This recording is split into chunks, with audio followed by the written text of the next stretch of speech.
Assalamualaikum warahmatullahi wabarakatuh. Bapak, Ibu, dan seluruh keluarga yang lagi nonton, sabar dulu ya, jangan geser layar, jangan pindah channel.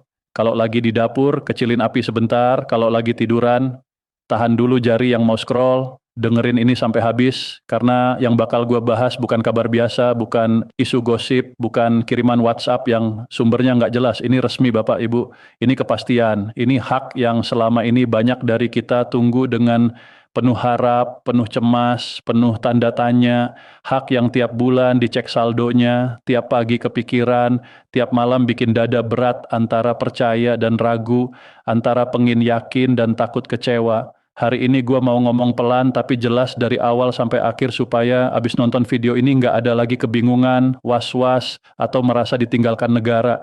Mari kita jujur dari awal, jadi pensiunan itu nggak gampang. Setelah puluhan tahun bangun pagi, kerja tanpa banyak pilihan, jalani perintah negara, tiba-tiba semuanya berhenti, gaji aktif hilang, tunjangan rutin yang dulu numpang tenang ikut lenyap, yang tersisa cuma hak pensiun yang seharusnya jadi penopang hidup di usia senja, yang seharusnya bikin tenang bukan bikin cemas. Waktu pemerintah ngumumin kenaikan gaji pensiunan, banyak yang senyum, mulai ngitung, mikir akhirnya bisa lega sedikit. Tapi bulan berganti, tahun berlalu, kenyataannya banyak yang masih nerima nominal lama. Pertanyaan muncul terus, rapel kapan cair? Ini beneran atau cuma wacana? Nah, sekarang dengar baik-baik. Pemerintah Republik Indonesia resmi memastikan bahwa dana rapel kenaikan gaji pensiunan sudah dicairkan. Bukan rencana, bukan akan, bukan masih dibahas, sudah jalan dan sedang disalurkan. Keputusan ini lewat Kementerian Keuangan dan disalurkan lewat PT Taspen. Jadi ini bukan isu, bukan kabar liar. Ini keputusan negara yang bisa dipertanggungjawabkan. Tapi ada satu hal penting yang bikin banyak orang bingung. Kenapa ada yang sudah cair tapi saya belum? Tenang, jangan panik.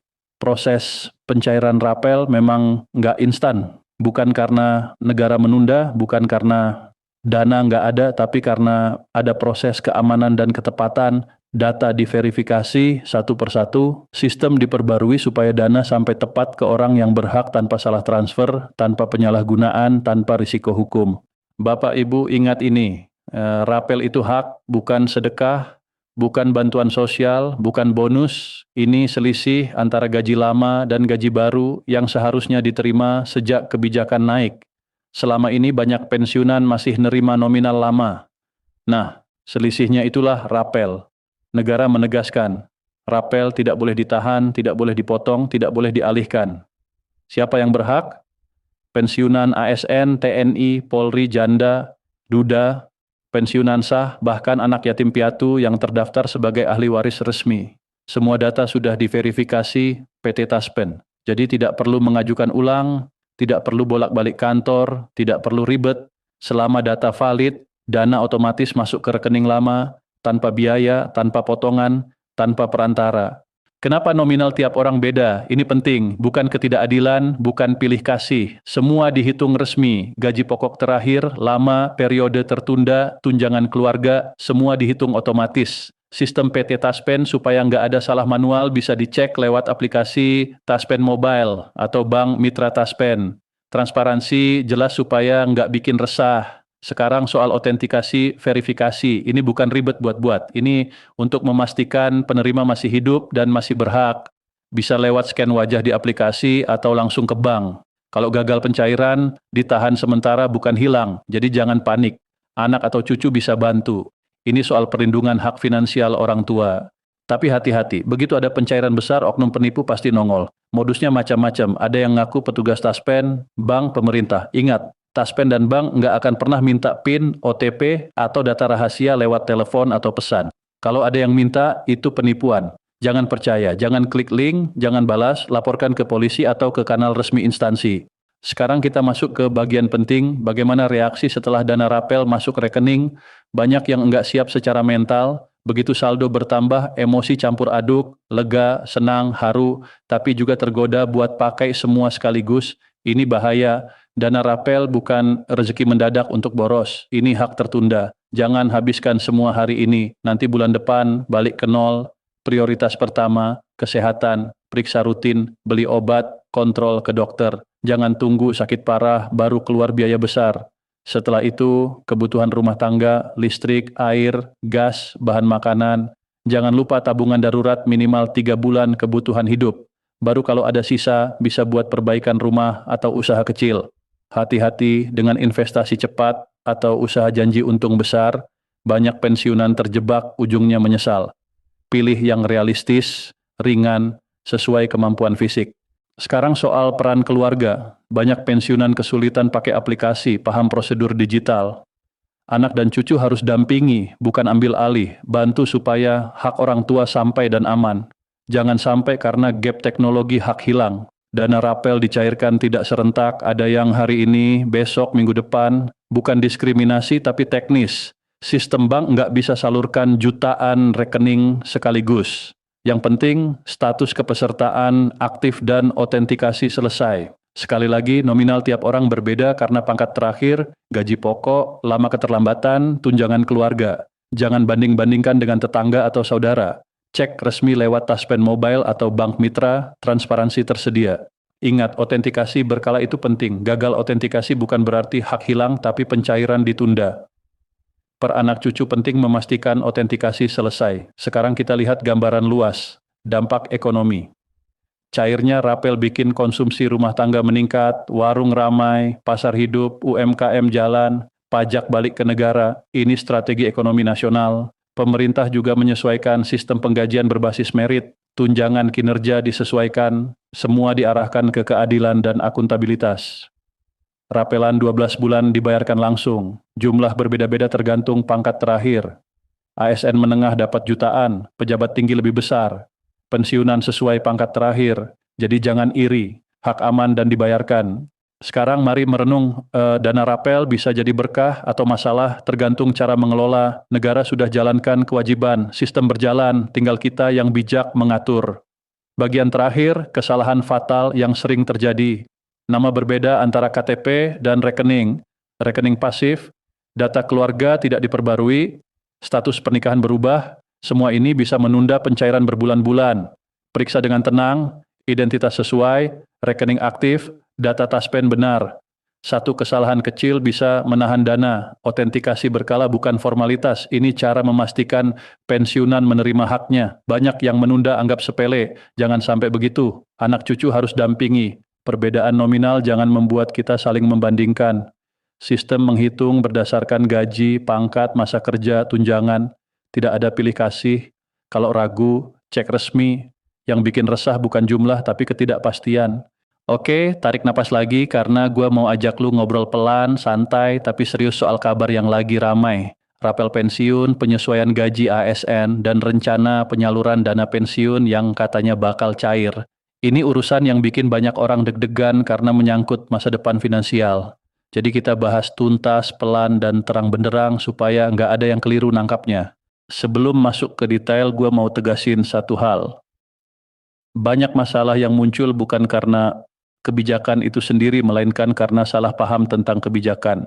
Orang sering baca judul bombastis, nangkep impresi besar, lalu langsung ambil kesimpulan sendiri. Padahal urusan pensiun itu tergantung banget sama dokumen resmi, mekanisme tertulis, dan prosedur verifikasi yang mesti dipenuhi.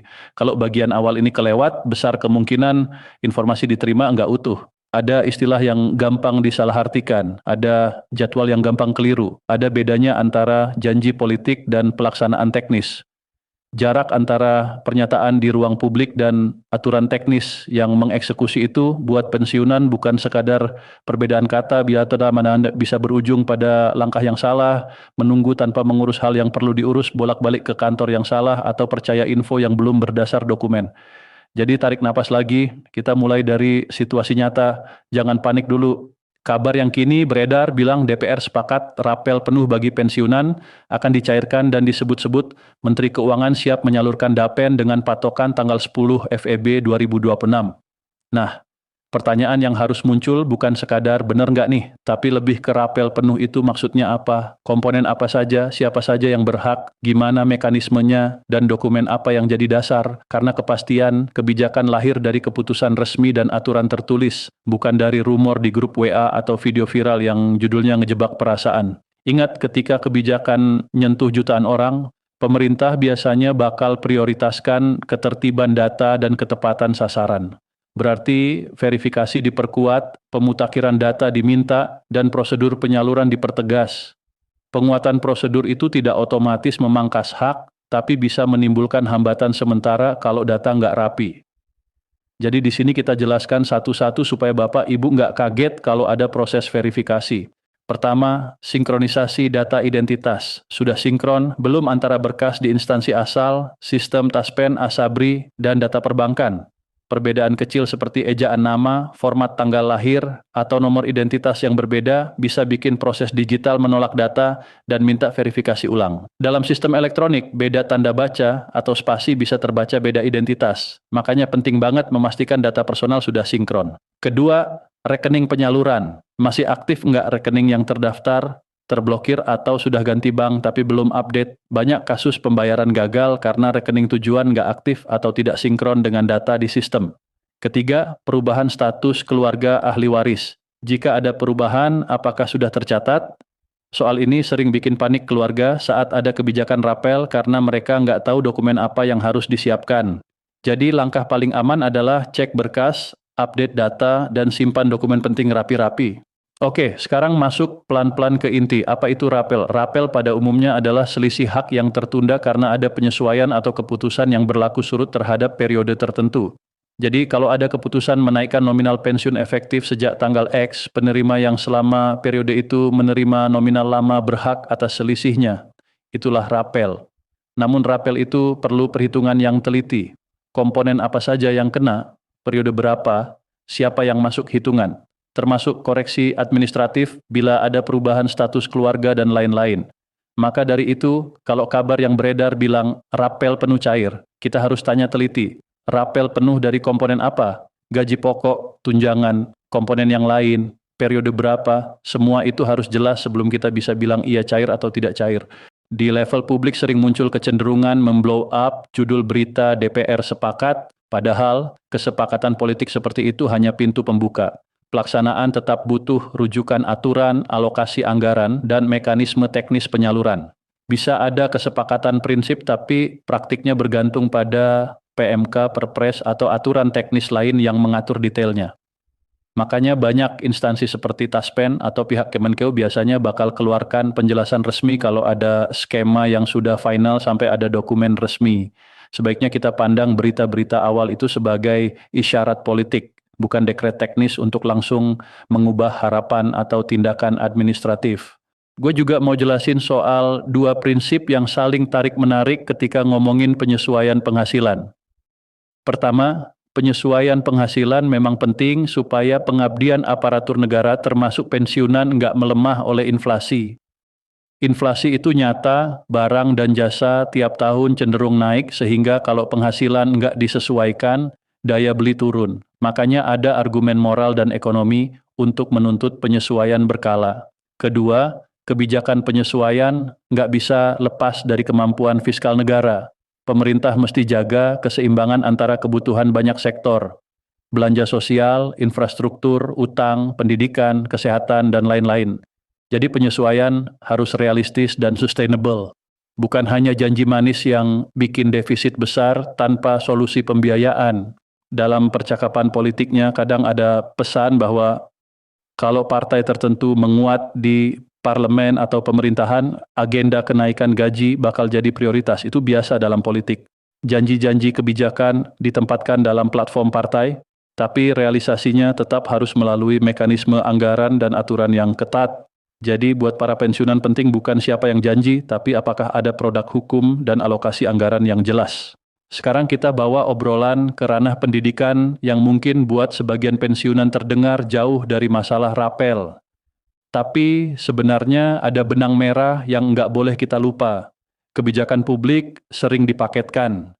Di dalam naskah yang beredar juga disinggung soal penguatan pendidikan, distribusi guru, pemanfaatan teknologi pembelajaran, hingga rencana penambahan layar pembelajaran di sekolah. Kritik yang muncul soal distribusi guru yang belum merata, daerah terpencil, pegunungan, pulau terluar masih kekurangan guru khusus untuk mata pelajaran yang sulit.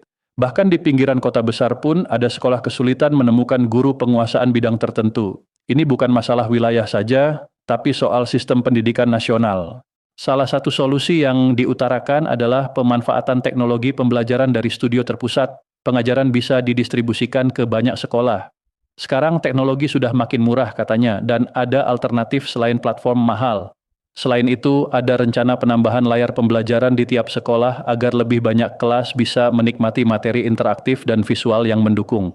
Dalam naskah itu, semua target waktu dan janji pelaksanaan distandarkan ke tanggal 10 FEB 2026, artinya ada standar tanggal untuk mulai menambah perangkat pembelajaran digital. Tujuannya jelas, anak-anak Indonesia harus mendapatkan akses ke pengetahuan terbaik dengan cara yang lebih menarik, interaktif, dan visual.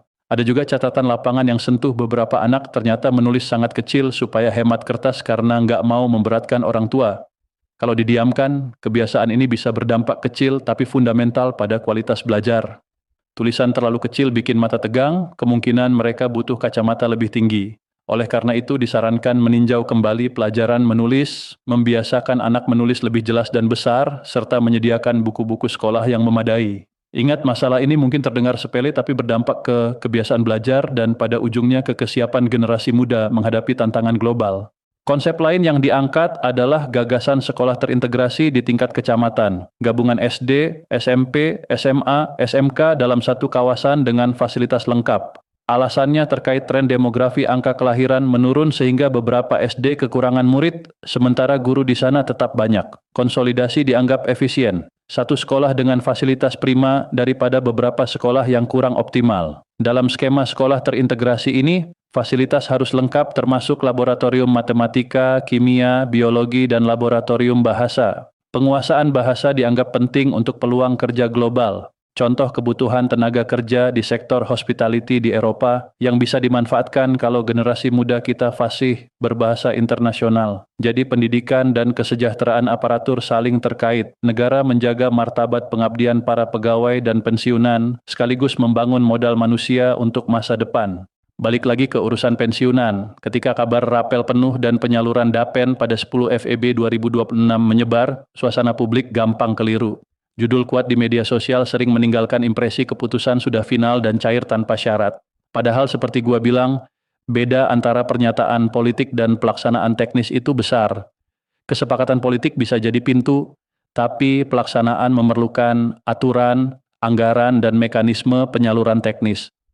Rapel perlu perhitungan administratif, verifikasi hak, sinkronisasi data, dan konfirmasi rekening. Jadi kalau ada informasi yang hanya menyampaikan rapel penuh cair tanpa rujukan aturan resmi, sebaiknya curiga. Biasanya informasi benar ditopang surat edaran PMK atau pemberitahuan resmi dari lembaga penyalur seperti Taspen atau Asabri. Satu hal lagi, penguatan prosedur itu dimaksudkan untuk melindungi penerima sah. Pemerintah harus memastikan tidak terjadi salah bayar atau penyalahgunaan.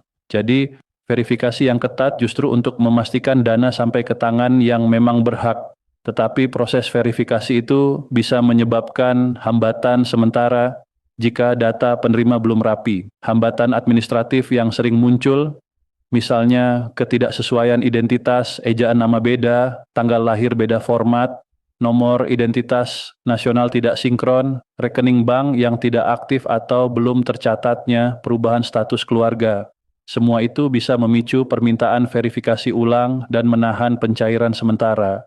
Ketika terjadi penahanan sementara, hal pertama yang harus dilakukan bukan panik. Telusuri pemberitahuan resmi dari lembaga penyalur, cek status rekening, dan lengkapi dokumen bila diminta. Gue mau bahas juga soal gaya bahasa informasi yang beredar. Banyak konten luar sana sengaja pakai kata-kata provokatif supaya orang panik dan langsung share. Mereka bilang, cair sekarang juga atau jangan terima potongan. Atau, ini untuk semua pensiunan tanpa lampiran aturan. Informasi semacam itu harus dicurigai. Media yang kredibel biasanya menyertakan rujukan PMK, Perpres, atau surat edaran.